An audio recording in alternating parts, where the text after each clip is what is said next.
Wonderful. I'm still trying to pull us up on YouTube. Me too.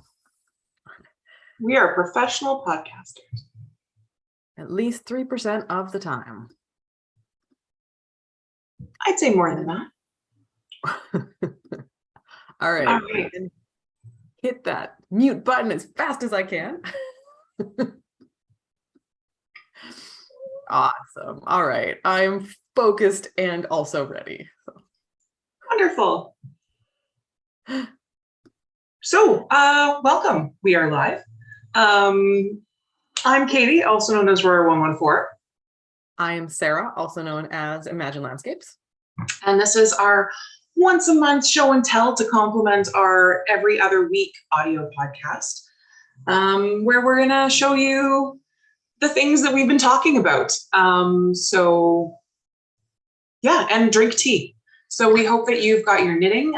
Feel free to jump in the chat and talk to us about what we're chatting about, ask questions. There's a little bit of a delay, so we might get back to you in a bit, but please definitely do use that chat. Yeah, it's only like a 30-second delay or so, it feels like. So we might just finish up our thought, obviously, because this also has to be cohesive and coherent as a thought mechanism. But we've got some first people up in chat, so that means things are working, which is always like a big relief. I don't see the chat yet, so I will move this. As you can tell by the tail, I have a cat in here with me. This is Pepper, my current foster, who has just spent 3 hours roaming freely with Cinnamon and doing quite well. So I might have 2 cats. We'll see how this goes. It would be really exciting if you did. Sorry? It would be really exciting if the cats got along and you could have the 2 cats that you want to have. I knew if I wanted to get a cat, I wanted to try getting 2. So this is Pepper. When you were over here last time, you asked if Cinnamon was always this chatty. Pepper is chattier. Oh, wow. So hopefully. Like the most talkative cats I've ever come across. This will be interesting. I hope everyone's ready for some kittens sounds. Sometimes he sounds like he's dying and or possessed, and sometimes he makes the cutest, most anime girl kind of mews ever. But hopefully he settles. Adorable. Tell me about the tea you're drinking, Sarah. I got a big order from David's Tea yesterday. I'm really excited. They had some like, if you order too much tea, we'll give you money off. And I said, I like that deal. I love their deals. Yes.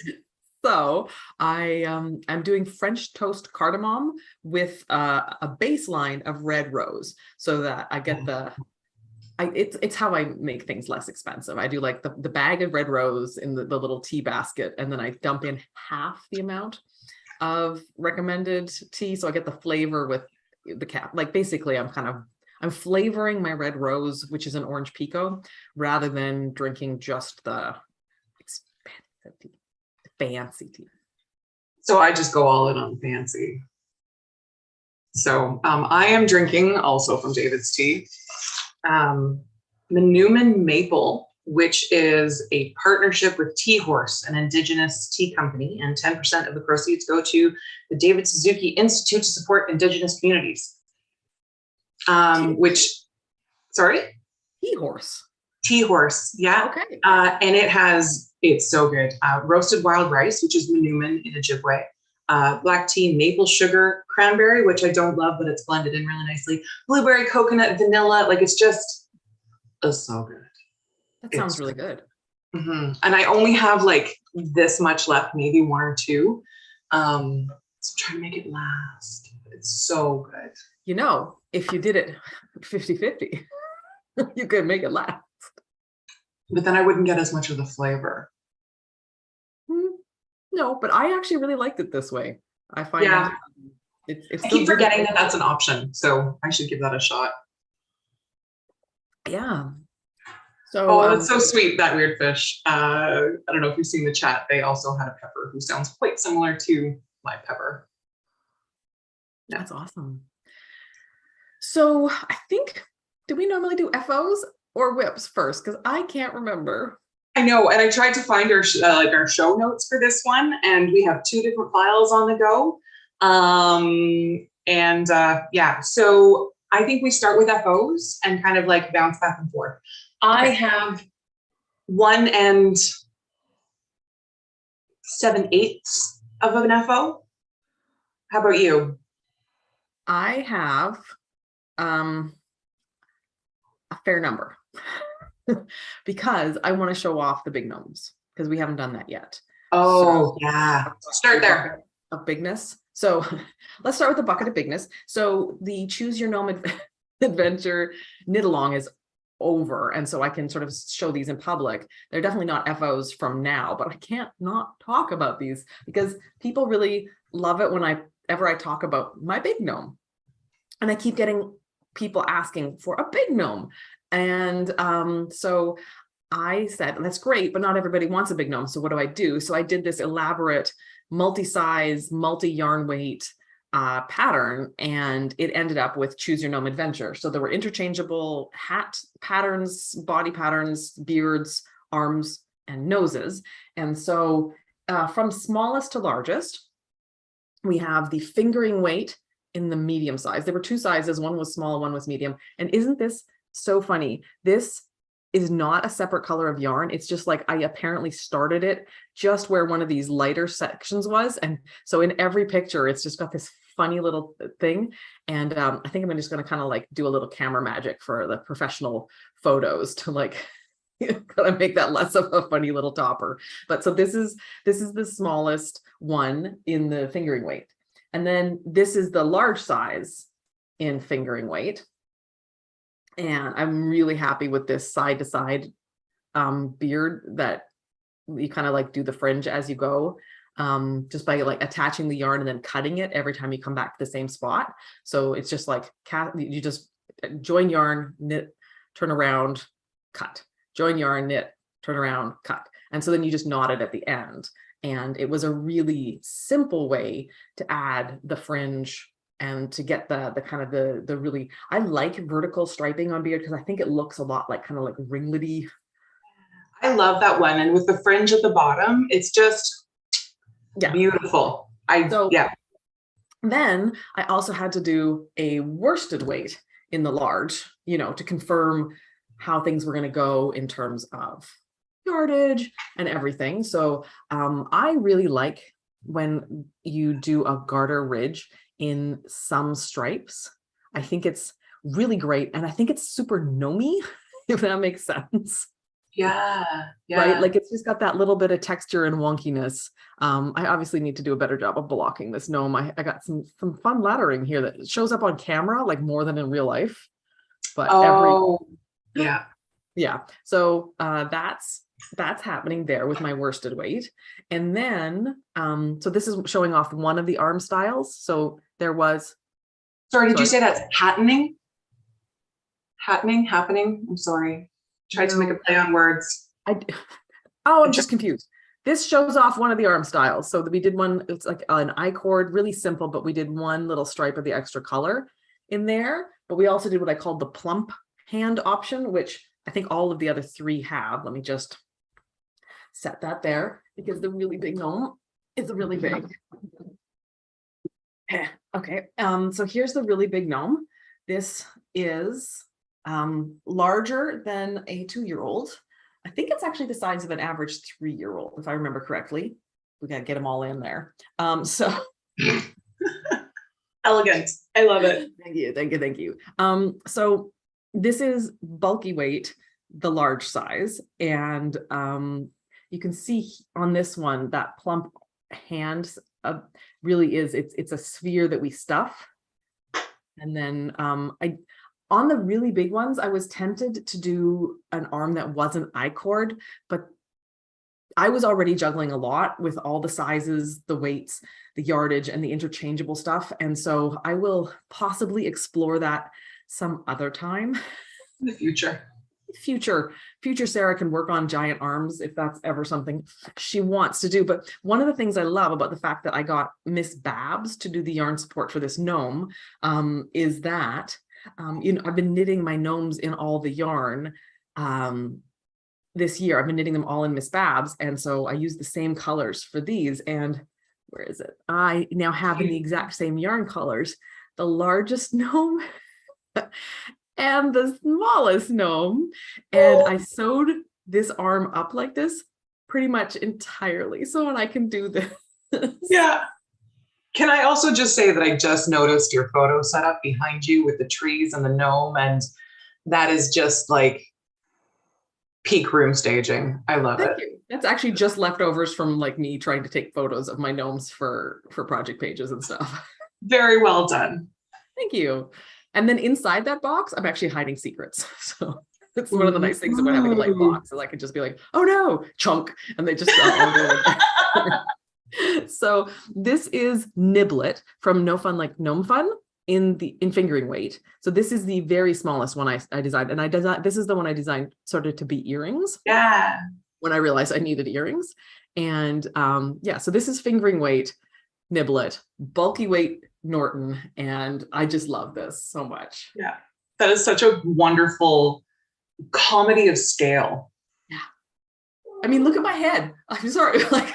Yeah. Like, this is so big. Yeah. The nose is the size of an apple or a potato even. Yeah. Yeah, that's great. So that's one of the gnome styles. So those styles. So we've got, just for the big fun of this, let's do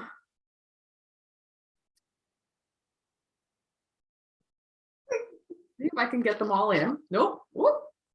All right. There you go. Nope. Nope. I'm an incompetent YouTube gnomer today. I've done this more than once. It does work. I can get them all in. I just need to like do the order better. Anyways, so we've got all of our gnomes here, and it's pretty awesome. That's amazing. I love it. Okay, so that was one FO technically. Sure. Yeah, one pattern. Yeah, but I mean, I've been working on those since forever. I know for sure I was sketching in May. Yeah. And I was knitting this one in June when we went to Wisconsin for the biking holiday before we went to Zombie Knit Apocalypse, which I was knitting this, and I actually had this in the van. And when Reiner came to pick me up from the from Zombie Knit Apocalypse knitting retreat, he like had this like all hidden just in case someone wanted to help me bring the luggage out to the van. Oh, that's wonderful. Yeah. Yeah. So here's Norton, the large. I'm going to go put him back with the other big one. Why don't you talk for a little bit about something different? So if you've been listening to the audio podcast, you'll know that a lot of my favorite winter knits have recently been hit by moths.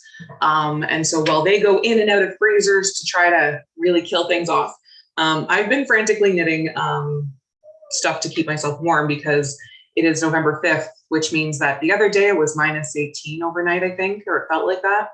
And Sarah's also been talking about knitting kind of a cohesive color palette for Christmas presents for folks. And so it inspired me to do a bunch of gray knits for myself. So today's color palette for my stuff is not going to be amazing. Oh, Sarah, what was the name of that gnome? That was Norton, right? The pattern name was? Choose Your Gnome Adventure. Okay, there you go, Barb. So my first FO is the Talamh mitts by Liz Cork. Try not to move much because Zoom wants to pixel. So just kind of hold still. Yeah, so what I'm trying to do is, so you can see that the braids don't really line up very well because when I was knitting them, I felt like the one thumb didn't really line up with the pattern in the way that I wanted it to. But I was like, this has been test knit. I trust it. I'm just going to ignore my instincts and knit. And I got to the gusset and the braid was over here or something. And so what I did is I counted on this hand how far I thought it was from the edge here to the thumb gusset, and then just moved my start of round marker. So this one's a little bit more towards the middle finger than the other one, but they're great. This cable, it's a faux cable braid, really easy to do, really easy to read. If you're like me and you prefer to read your knitting than count rows.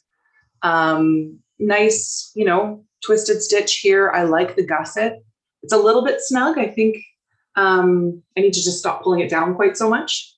And I modified the length of the wrist as well as the length of the palm, just because I want more.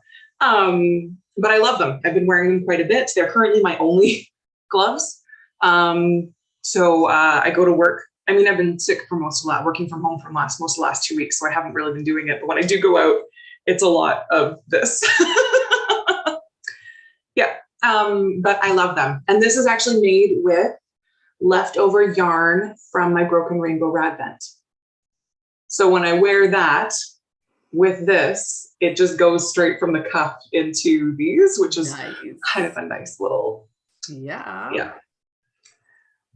Wonderful. Yeah. So it's my one true technical FO. The other one is you show and then I'll show. Okay. So I will also re-knit another gnome because it's the year of gnomes. So this was my October gnome. So this is the, I'm gonna have to sew this down. This one, the brim is just not playing fair on this one. I don't know if I missed a round or something. Anyways, I'm gonna like sew this down. Maybe I missed a round. Anyways, this is not just another gnome. His name is Nathan, I think is the name in the pattern. I really debated which of the 4 colors I was going to do for what, and then I ended up just going really simple so that the cables could be like the show could really flow. Yeah. And not be about like, oh, it's light, it's dark, whatever. But I did do a couple things to bring a little bit of pop. So I cast on in the red, and then I knit the first row in gray flat, because if you're changing colors after the cast on and then trying to join in the round, it doesn't work. And I didn't want there to be blips. So I think I either knit or purled, or did I just work ribbing? I can't remember, but I did make sure that there wasn't any weirdness. So this is just a cast on. And then, like I said, I have to work across flat in gray, and only then can you join in the round, because you don't have, like, to join in the round, you have to be able to join. And if you've cut the yarn and joined it over here, like there's nothing to bring it together. So I did that. Then I did the tassel in the same red, and I did just like Norton has that option with the one round between the hand and the arm. I did that. Little cuffs. Just a little pop there. And I like that there's sort of 3 layers of color. I think if I hadn't done that, like if it had been kind of more like this, I don't think it would have been as pleasing to me as sort of like those 3 hits. I will admit that I didn't see the cuffs until you pointed it out. I'm also starting a increase round on the project I'm working on until you pointed it out. So I think it's maybe, there's, because of video, the angle maybe wasn't showing it as well. But now that I see it, I love it. That's just a really wonderful little hit. The only thing that I would maybe consider doing if that was my gnome is duplicate stitching around right at the base where it touches the tabletop that it sits on of red. Oh, doing like a here? Yeah. I did think about that. The problem is that every time it sits, it covers, like it to actually get that exposed actually has to be kind of high up because of the way the weight. It kind of like, I know that that's complicated. Right. But I really like the pops of red on that. It's really, I very definitely thought about doing that though, to have like that high medium, like all, like then I'd have it at all 3 edges of the gnome basically. So I thought about that, but I also, because there's texture stitch right here. Yeah, it's a little complicated in that one. Yeah. So, but I thought about it. Boy, did I think about it. So that's not just another gnome. And then what about, can you hold up that texture stitch again? Yeah. I'm totally just dreaming now. And I know that this isn't possible, but if it would be possible to do a duplicate stitch just on the part of that pops, so you'd get like a lattice right in there, that could be another way to really just like take that up a notch. Definitely. But that is beautiful as it is. Sorry, I'm just creative dreaming. The thing is too, like when I'm designing, there's lots of stuff that's possible, but not necessarily stuff that people will enjoy. Like, is it worth the effort in this particular design? Like, how much am I asking of people for this design. And for this one, it was the first cabled gnome we'd done as a mystery gnome. So I have 2 cabled gnomes, but one of them came out before I was doing mystery gnomes. So this was basically, as a gnome community, our first one where if you wanted to do the mystery gnome process, you had to do cables. And so I was already feeling like we're going places.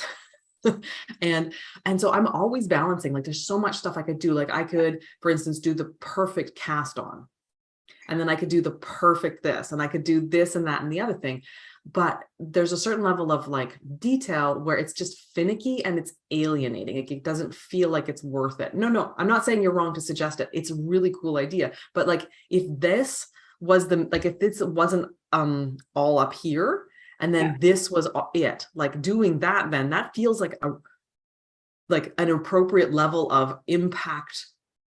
For the awesomeness. I'm only suggesting it for your version right now, right?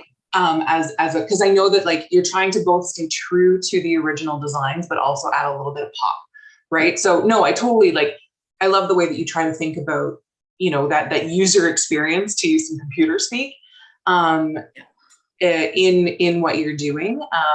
But for yours, or I know that there's a lot of people who are super creative with their gnomes, right? Like just another way to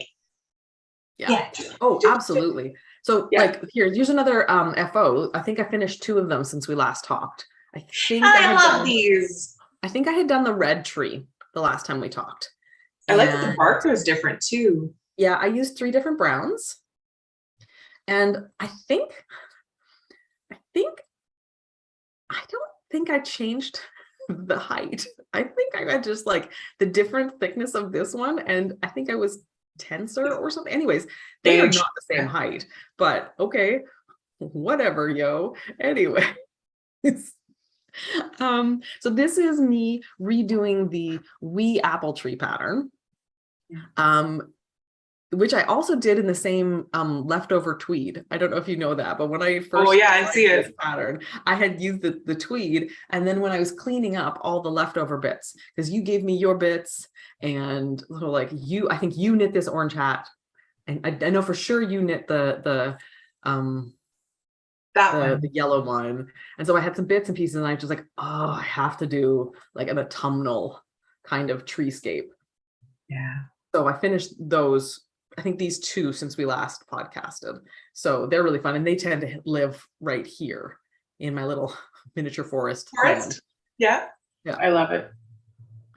So yeah, this it's the stroll tweed, which is a really affordable yarn. If you are looking for a way to not always have to buy hand-dyed yarn, but if you're looking for like ways to mix up your budget or stretch your budget, let's be honest, these days, the Knit Picks products are really good. And this stroll tweed has just a really exuberant amount of tweed, and so it may be too tweedy for some of you, but it's really, really fun. And so for instance, we were talking about like level of detail. There is a pinwheel cast on or a disappearing cast on, because we start in the center and knit out. So I could, for instance, have called for the pinwheel cast or the pinhole cast on, or Emily Ocker's cast on. There's a couple of them where it's like a perfect circle and you just tighten it a little bit at the end and it completely like fills in and is perfect. And you did it for the Musselburgh? Yeah. And I was like, this is the bottom of a tree. Ain't nobody needs to learn a new cast on for the bottom of their tree. Yeah. If you know the cast on and you want to do it, you do it. But this isn't like going to be in the pattern. So that was a decision I made like very early. It was like, oh, there is a perfect cast on for this, but it's just cast on. Like, just do that. Nobody's going to see this. Yeah. Yeah, I use Tin Can Knits tutorial for it. Yeah. And just want to say this out loud. So Martha asked if it's a different pattern for those ones, and it's the same pattern. It's just Sarah didn't do the apples. And so it's the same, it's done the same way. Yeah. This is an early prototype. So it's a little shorter and stubbier in the trunk than this. Well, no, it doesn't look like it, but this one I gave a little bit more height, and it really depends on what you stuff with, how tall and narrow your thing is. Like if you depending on, because knitting stretches, right? But yeah, this is one of the prototypes. And here's a behind the scenes moment for you. I discovered a dropped stitch. And theoretically, I need to go fix this. But theoretically, I also never need to fix this because it's a prototype. And this still looks like an apple tree. Nice. There's no point, like there's nowhere I would put this where I would have a 360 view. Like I'm not putting this in my dining room table and walking around it. That's just not how this tree will ever be used. So that stitch marker may be lost to me for all time. Yeah, that's fine. Whatever. Is what it is. Yeah, I'm glad you guys are keeping an eye on chat today. Yeah. So should I pull out my other FO wish? Yes.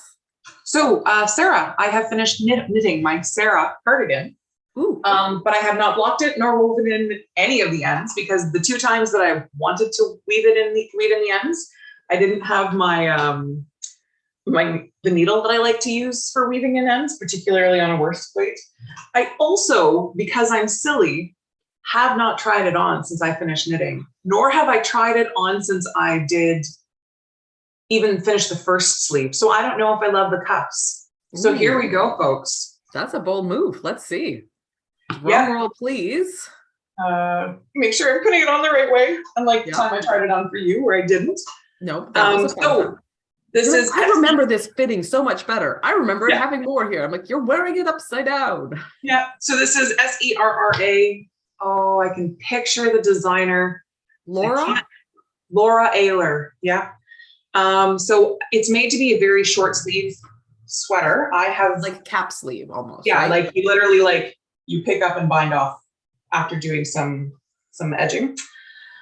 So obviously it needs to be blocked. We've got some uplift here. Yeah. But it's got this lovely 6-inch collar. So made to be nice and smooshy. You see? Yep. I think it's the right length for me. Again, unblocked. And then the sleeves are, I did what you recommended. I went down a needle size and it does feel nice and snug.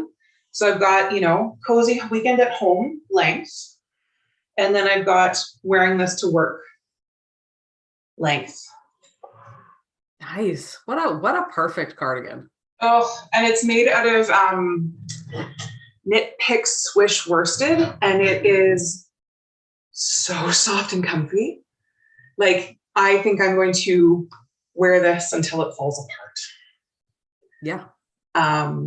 I love it to bits. So I've knit this one once before out of a cotton linen blend. And this is a fairly old pattern. And it was recommended that you bind off using a larger needle. And I did that, but I didn't actually, sorry, Barb, so cue just got longer. Because I went up a needle size, but I still did tight stitches, the collar is still really snug. Now you had a really great suggestion that I could just undo it, go back a couple of rows and then bind off looser so that I'm still using the same yarn so it doesn't look different. And I would like to do that. And it'll have a bit of sun fade or whatever. Yeah, I would like to do that. But this, I am going to wear the heck out of. I still have all of my your decrease markers? Yeah, on both arms. Yep. Which means that my little Totoro tin of stitch markers is pretty bare right now because I've got a lot in projects like this. But yeah, I'm gonna wear this so much. I'm so happy. Oh my gosh. Yeah, that's awesome. You better sew that up this weekend. Oh yeah, I need to finish one of my works in progress so that I have full finger mitts. But yeah, oh my gosh, I don't even want to take this off. Well, don't. You get to leave it on now. So I've got details about what I did in my blog. So it's accessible to folks who can't access Rav. All of my projects are on a blog. And the links to those YouTube's a little bit finicky about what it allows us to do, but the direct links to those are always in our audio podcast show notes. So you can check those out. Yeah. So, gosh, I also have a sweater to show off. That you're already I showing off. am wearing a new sweater. This is Ursa by Jacqueline Seslack, and I knit it in 7 days. Yeah, you did. Which is like, whoa, right? Yeah. Like we all agree, what? But it's bulky weight, big, chunky stitches. And so you cast on, and it's a raglan stitch with a half brioche set in. So there's one stitch here that every other round you slip while draping a yarn over on it. That's really all brioche is. Okay, you're gonna not knit a stitch, and you're gonna lay a yarn over, basically over that stitch. That's brioche. Like, everybody stop freaking out if you haven't tried it yet. Yeah, and I was, while we're on this, I was bamboozled. Is that the right word? By two-color brioche for the longest time, because I thought it would be super duper complex. All you do is knit the same row twice. You knit it once in one color, and you knit it once in another color. I was so angry when I found that out. I was like, I thought this would be, because I'd already knit a couple of cowls just using a one-color brioche, and had found it fairly simple to do. You just get into the rhythm and then you're good. And so I expected this two-color brioche to be this complicated, new, amazing thing. And it's actually easier the same because it's super obvious which stitch you're supposed to be doing what to.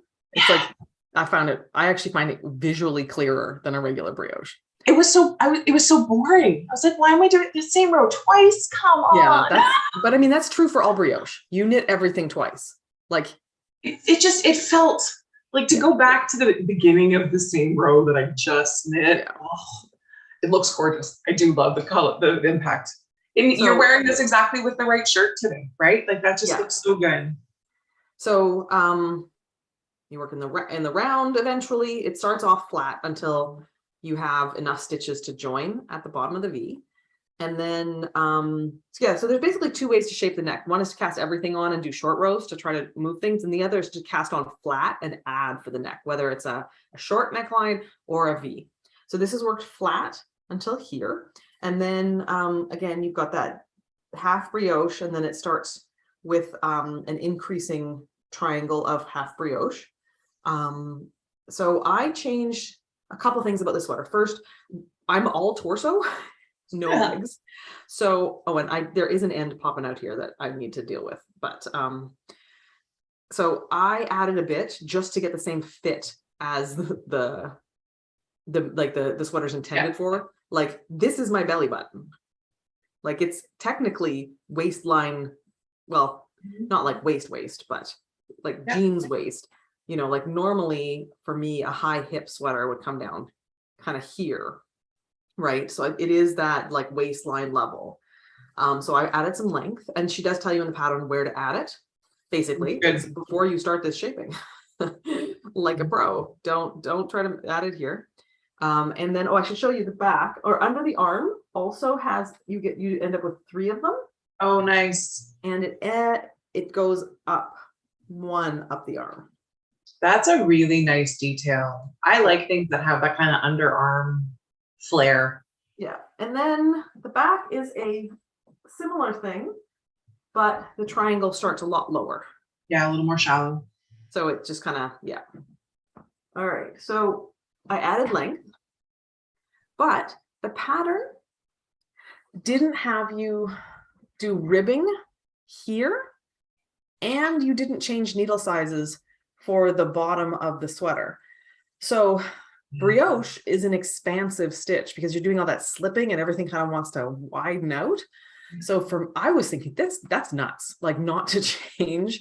So, and her sleeve was just like stockinette bind off. So I think she had that kind of woolly, grippy yarn that really behaves, because there are some yarns that are 100% wool that will lie flat in stockinette, and they're just amazing. But this is Estelle Chunky, it's called, and it is a acrylic wool blend. It's much more a commercial thing, and it just wasn't going to play with that. So I went down a needle size for the last 4 rounds on here, and then I went down a needle size and added ribbing. Yeah. because yeah, I didn't want things rolling. Now, the one thing I have not yet done is weave in, well, no, I have woven them in, but not cut them, the ends for the neckline finish. So what you do is you pick up all the stitches and then you bind them off.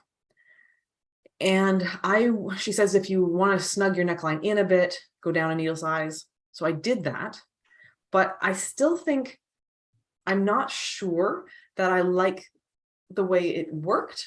This is already blocked, but there's some wiggle in here. But I think if I were to try to snugging it up even more, I think I'd get a little bit of like warp and distortion even more. So I may just go with this and just accept that because it's bulky, there's just going to be a little bit of funkiness in here. But like, see how this hangs really straight on this side?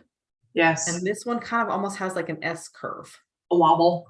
Yeah. And maybe I just like spaced out and skip some increases or added them I realized I skipped them and then added them too quickly. Like I was like, oh no, gotta add those in. I don't know. I don't remember from the knitting process that happening. But I think I'm just gonna live with it. It's a bulky sweater. I was done it in 7 days. It goes really well over long, like button-up shirts. This one also, this is the first time I've tried it with this one because this is a summer weight. Like this is one of those shirts you wear in summer when it's too hot out. And so I am too cold. But like looks wise, this shirt is the bomb because it's got longer sleeves. And so it's like sticking out and doing that. Oh, yeah. Remember you used to be, I'm sure that they still exist, buying foolers. Oh, where it was one sweater that you pull over and it had like a collar and cuffs like that, just sewn into a sweater.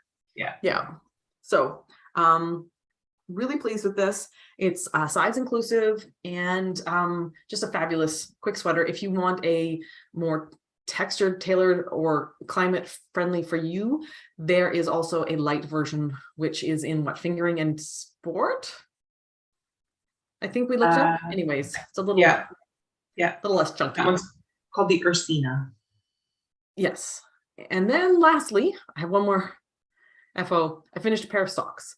Socks were really low on my priority list, but I still needed a portable, like tiny project to have as one of the things. And so I need a pair of boot socks using Stroll Tweed. So I use Stroll Tweed. And I have it in 2 colors here. This is Forest and this is Snowdrift. Snowdrift is leftover from our sock heads.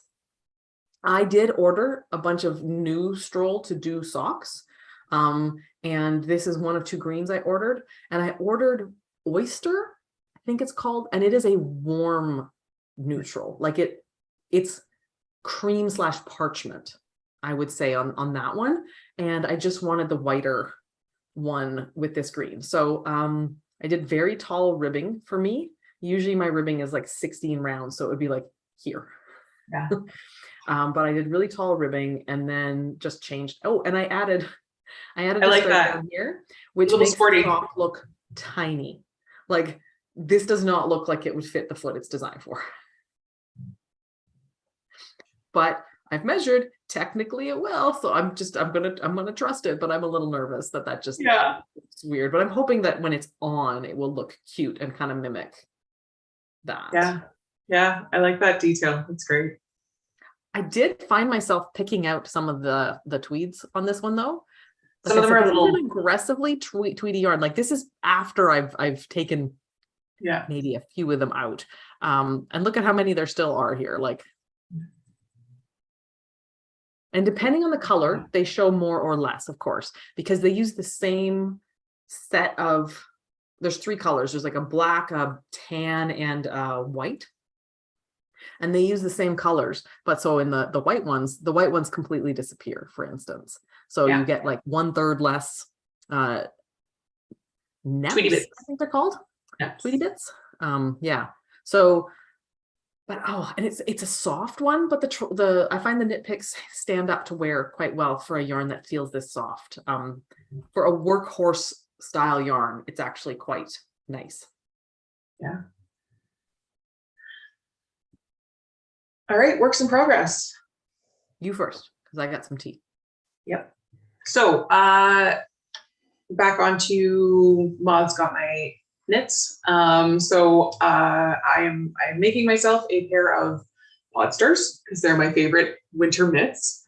Instead of having half fingers here, I've just done, you know, a 1x1 rib. Clearly, I still need to sew this flap down, but this is one of the things that I really love about this as somebody who takes the bus in winter, being able to pull my thumb out and use my phone to find when the next bus is coming is fairly important to me. And then it also has a lovely flap. So I've knit, this is probably my 4th pair of fingering weight ones, maybe my 3rd, and I've knit a couple in worsted. So this time the changes that I made, I always make the cuff longer because again, I like a long cuff, so I don't have to worry about, my favorite winter jacket doesn't have storm cuffs, so wind can go right up it. So I didn't do twisted stitch rib on here or really anywhere. I just did a regular 1x1. And I think I've made this a little bit longer, and I'm always fiddling around with how long to make my thumb before the flap and how long to make my thumb after the flap. Some of my flaps gap a little bit and it gets heckin' cold here. I don't really want that. So I made this one quite a bit longer. So I'm pretty happy with it. So this is the right mitt, and all of the ends on this one are woven in already except for here. And then the left one is I've already put my needles in. I just need to pick up the stitches and knit the thumb, and the rest of this one is done already. Yeah, you do need that. Like the season has turned. Yeah, I'm putting plastic on my windows this weekend. Alberta clipper. Yeah. I'm just saying. I put a phrase that has entered the building. Yeah. Yeah, no, I'm putting plastic on my windows this weekend because it's getting a little bit cold. Karen, I don't know if they're nuts or nuts. I know that. I think the noops are the ones that are like the bobbly kind of things that are. Oh yeah. And then neps, like NEP, I think is what they call the tweed. I don't know. I don't know. We are Google it because certainly then we'll open to being wrong and proven so on the terminology for this one. Yeah, I don't want you guys to hear me typing, so I'm not gonna like Google search this and settle this for once and for all. So that's one of my whips. What do you want to go next? We have. Ooh. Many. 3.5 and a swatch. Okay, I have 2 only. So why don't you do a second one? Okay, so continuing on in the gray theme, everything I've shown has been gray so far. As somebody who loves color, this is funny. Liking color is different than liking wearing it. Like, but I love wearing it too, right? Like, yes. But I agree.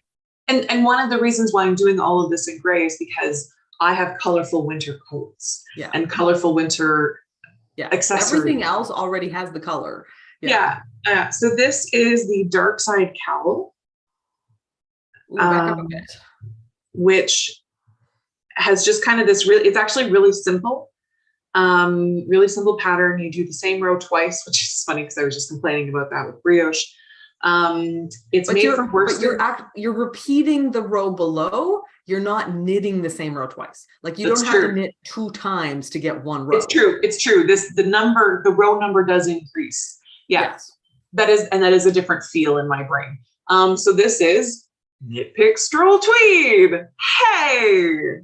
In cobblestone or something like that. Knit Pick Stroll Tweed is a fingering weight yarn. This calls for worsted, so I'm holding 2 together. And I have made this already a little bit longer than called for. Sorry for the needles hitting the desk. Because my favorite winter coat not only doesn't have storm cuffs, it has a funnel neck. So I just want to be able to kind of snick this in a little bit. And then I also want to be able to get my nose in there. So I think I'm going to do maybe 1 more repeat. Yeah, you want collarbone to nose, right? Yeah. Yeah. I can't get it any, like, because of the width because of my body. Yeah.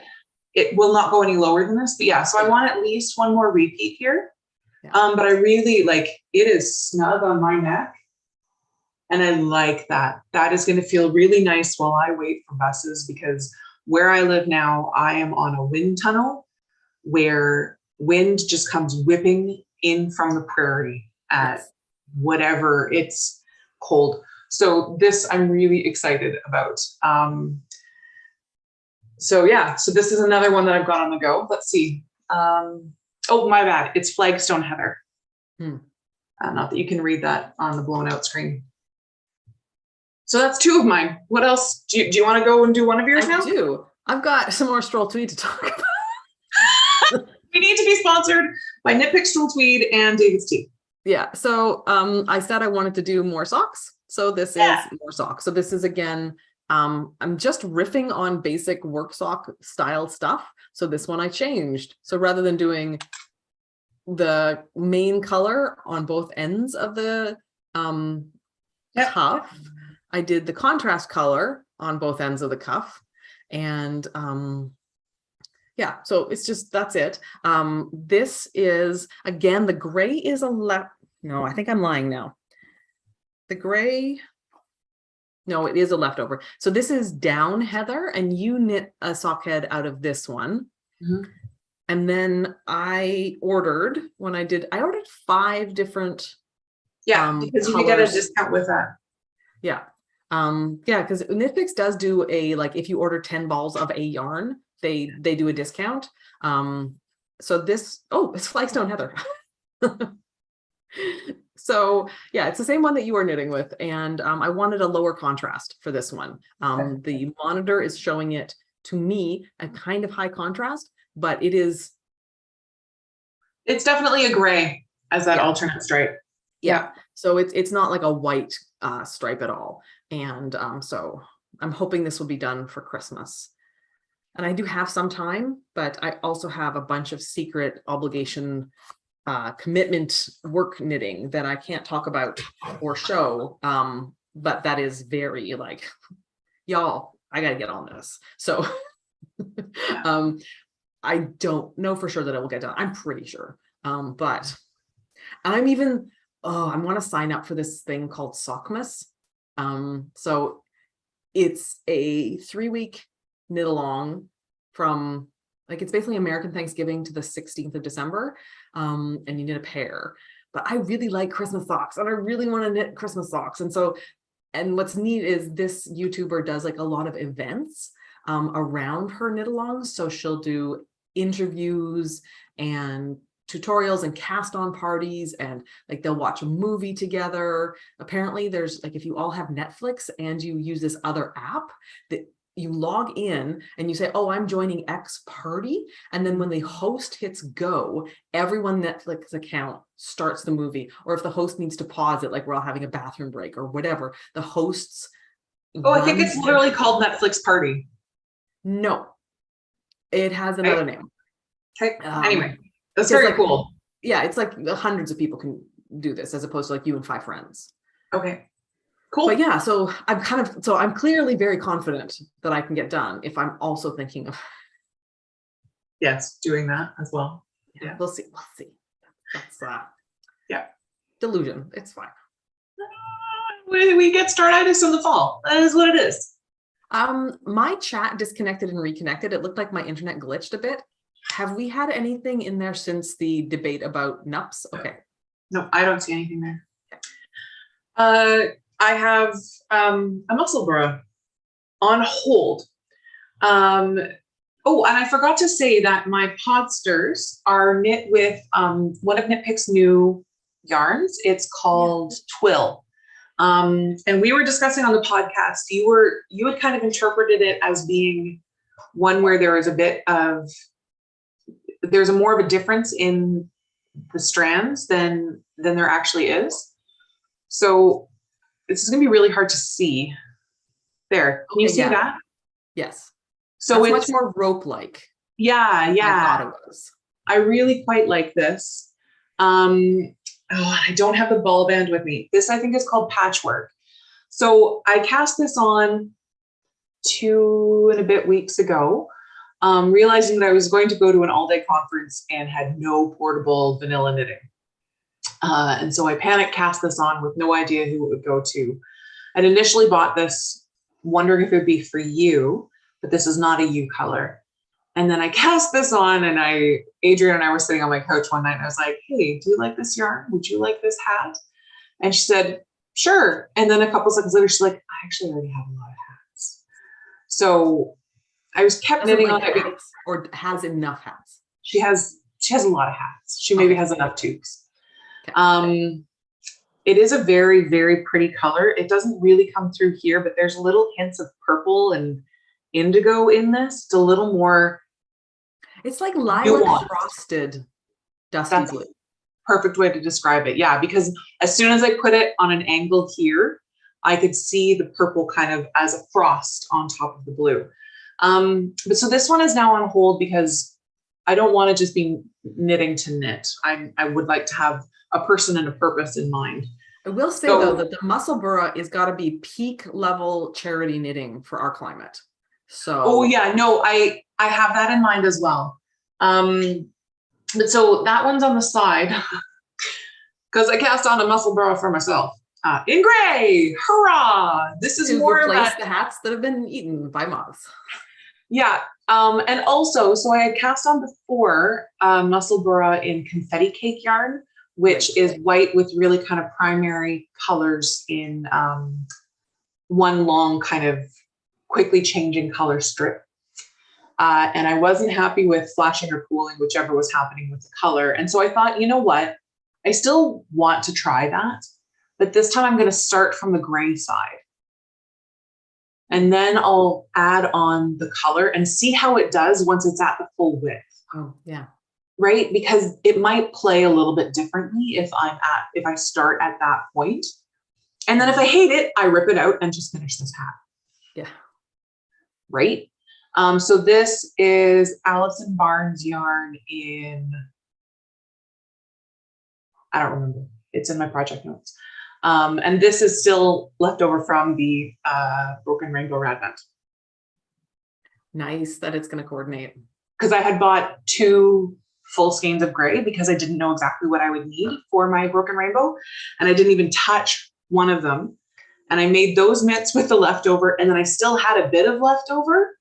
No, I think I broke a little bit into my second skein for those ones.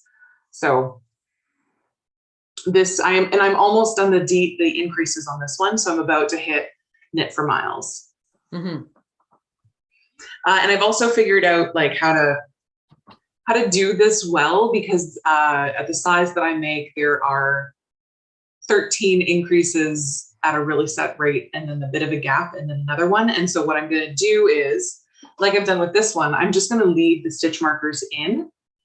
And then when I get to the decreases, I'll take them from there. Oh.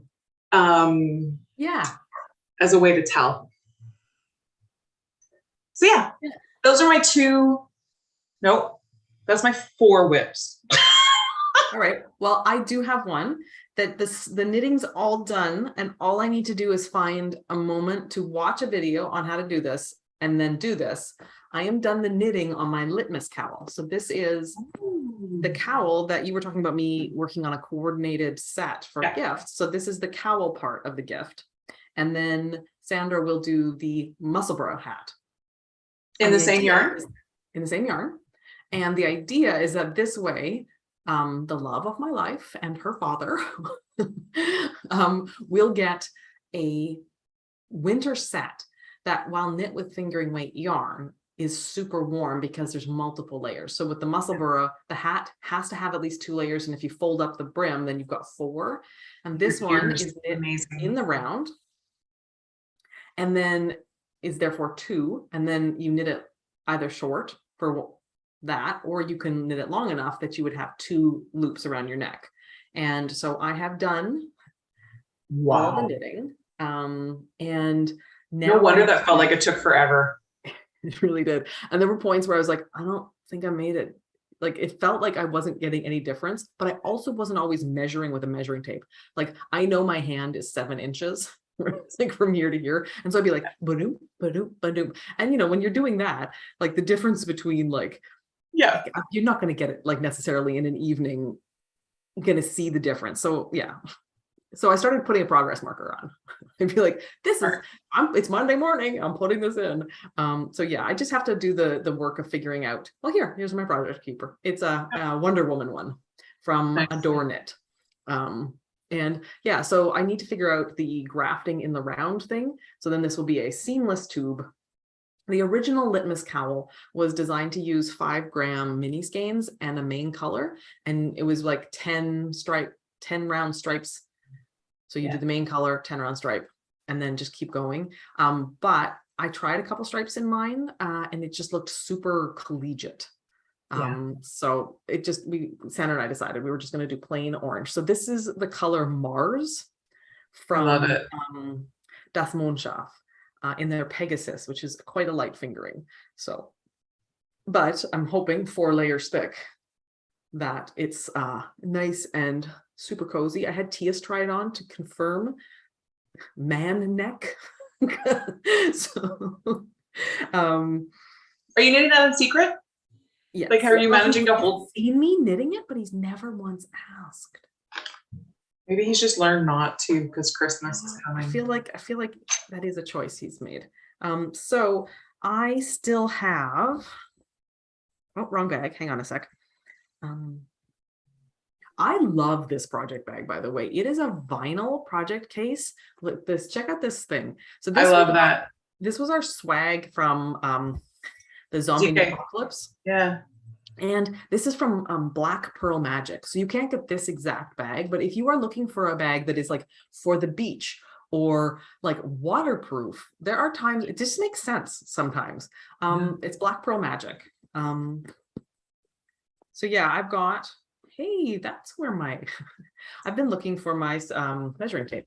I have it in a yarn cake thingy, so that, you know, like a yarn holder cozy thing. So I've got like this much yarn left. I'm gonna guess it's maybe 30 grams. So I used 1.7 100-gram skeins. And then I've got all the yarn. We bought 3 mini skeins to be the stripes. So like I had a variegated mossy green, a solid darker green, and then a solid brown. The lighting's terrible. Like I said, Alberta Clipper is on its way.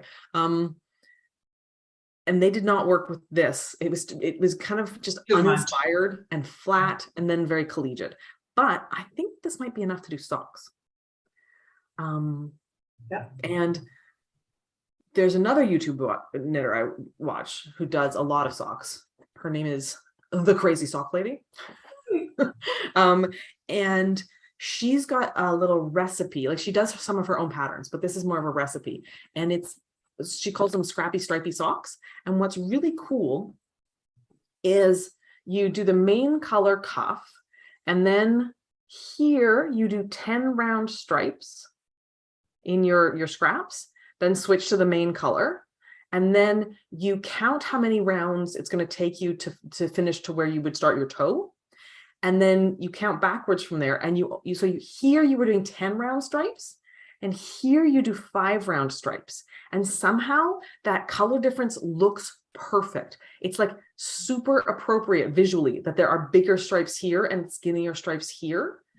And she's got, like, for her size, how many grams she needs and stuff on her project pages. So I just search The Crazy Sock Lady and then look for her scrappy socks, because she gets so many questions about them. She just sticks the information like in every single project page she has.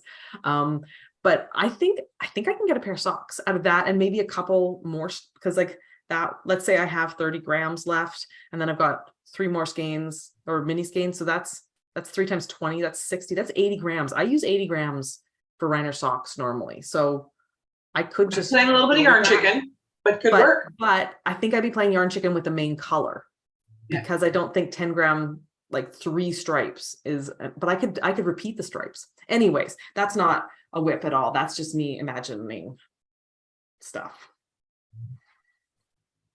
So I only have a swatch left, and then I'm done. Ooh. So I knit a lot of rad nuts. You may have noticed. And I've been talking about wanting to knit a new one with yarn that I impulse bought from Knit Picks. So this is their Stroll gradient set, which they don't seem to be making anymore. So I'm crushed about that. This is called Dragon's Breath. So it's blowing out a little bit. I'm trying to like put my hand around it to see if that'll help. Oh. That's worse. That's way worse. Okay. Anyway, whoa, that it was there for a split second. Anyway, so it's yellow and then a lighter orange and then a darker orange. And then this I'm calling blackberry. Yes. Because it is purple, but black. But because of the way that these are dyed, there's lots of white that shows through the yarn here. Yeah, and it's like so it's sprayed on. And so the outside gets the color, but anything inside doesn't. And I actually really love that. It's not something that I would want for everything, but it works for this quite well. And so Serra, so I took this to the Manitoba Fiber Festival. I like pulled this and I was like trying to I could find nothing that worked. And then I brought yarn home and you went through your yarn and had this, which has a little bit more purple that I think is showing up on the screen right now. Yeah, it looks like inky blue on screen right now. Yeah, so this is great. This is gray and purple in a really lovely way. Work. Yeah. And so you recommended that I do a swatch with that in the cuff, which is a twisted stitch rib, and then with the gradient. So I've done that. And they work really well together. They do. I'm just not convinced that this is a gauge that I like.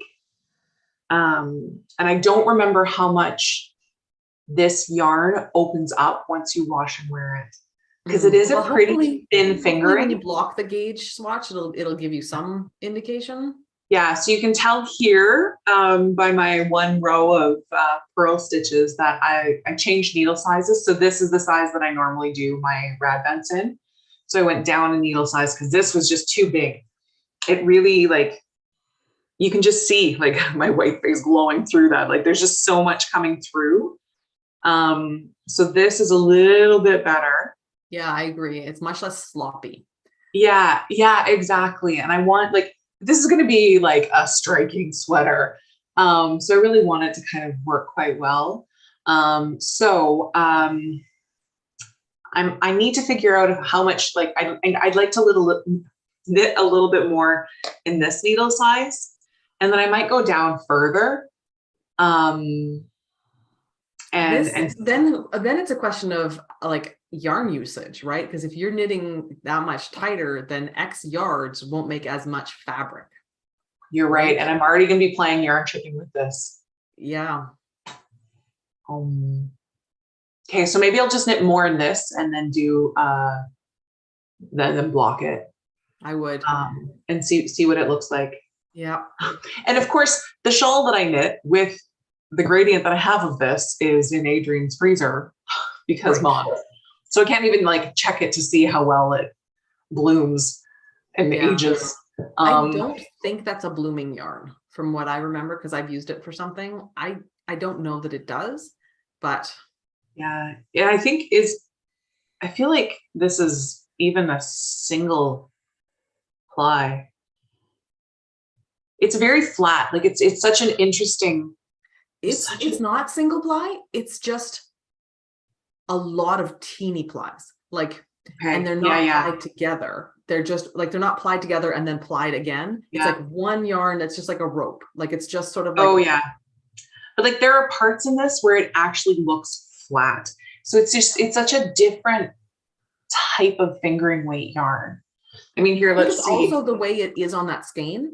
I think how they might dry it. Because I think the way this works is that runs through a machine and it sprays as the yarn runs past. But then how do you dry that? How do you right? So I think part of it might be the process, but it is a thin fingering, and Stroll is already a thin fingering, and that one's so this is Stroll tweed, and this is the Stroll gradients. Mm-hmm. This is why, when it comes to things like Aran versus worsted, DK versus sport, my brain just refuses to hold on to which one's which size, because some of the yarn weight stuff just seems completely heckin' arbitrary. Well, and then there's the fact that like there is no yarn police. So just because a dyer calls it that doesn't mean it's actually that way. And But then this is the same company. Yeah, I know. Right? Then, like and the same yarn line. Yeah. Well, yeah. So theoretically, when you get it wet, it will become the other one without the little Tweety flax to puff it. Right? I got too many strands of yarn. I'm gonna have to fix that after we're done because I also have yeah. But like this is why like gauge is so important, right? Because you can't just say fingering and fingering. Yeah. Yeah. And a designer will sometimes knit a yarn and be like, oh, this is knitted a worsted weight, but it's a sport weight yarn and it looks great.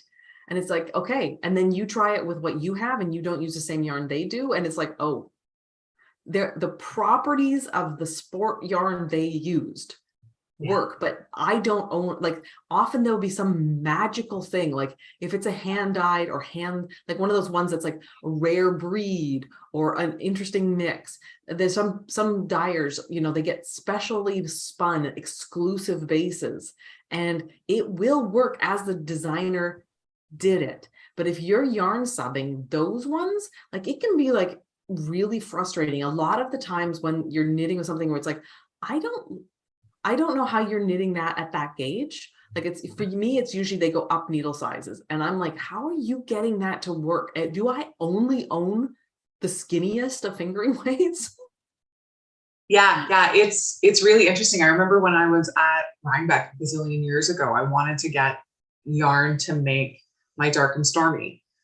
And it calls for worsted. And I was in the Miss Babs booth. And I was like, somebody comes up and asks me, you know, if I want any help. And I'm like, yeah, I want to make this. She's like, oh, take our sport. Our sport weight knits up like worsted. And I was like, cool, okay. And I did, and it worked great. And I love that sweater, and I wear it a lot. But like, yeah, yarn weights are really arbitrary. Can I also just say it's also depending on how it's spun. Once it knits up, it may uncoil. It may like fill space or not. And a lot of that's like literally how tightly it's spun or how what's all done to it before as it's becoming yarn. Like it's, there's a lot that goes into it, right? And so, anyway. I also just want to say I really love the shoulders of this sweater. I am covetous at the moment. Look at that. Yep, that's seamless set-in. Really gorgeous. I think the stitch marker's here because I think as I was doing things, I realized that I had dropped a stitch or I split a stitch really badly. So I'm going to take that one off once I've got the brain space to deal with that.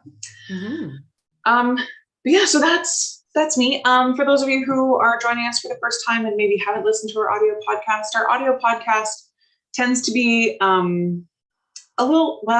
it's the same length, but we talk about different things as well. We often add in the sci-fi and fantasy, books, TV, media, whatever that we're enjoying. There's a little bit of board games. There's definitely still tea and definitely still knitting. And the thing that I've heard from a few people is that you can't always tell which one of us is talking because if you can't see our faces, it's hard to sometimes tell our voices apart. Yeah, the joys of being sisters. We definitely get that, and that's why at the beginning of every podcast we still do like the "I'm Serra," also known as, just trying to help you. Like we are trying to kickstart that a little bit, but I still have just a few more schlips left to tea. I have one left. I've been saving it. Perfect timing then. It's so cold. Oh, well then we should just be done. Yep. Thank you for joining us, those of you who are here live. And if you stumble on us later, Sarah and I have separate Instagram accounts. I'm Rora114. I'm Imagine Landscapes. You're Imagines _landscapes? Yeah, but if you start typing it, you know. Yeah. If you're a knitter, it knows that you mean me and not imagined dragons, for instance. It's true. YouTube doesn't, but Instagram does. Yeah. So feel free to come and chat with both of us on our Instagram accounts. Thank you. Thank you, and goodbye, everyone. Happy November.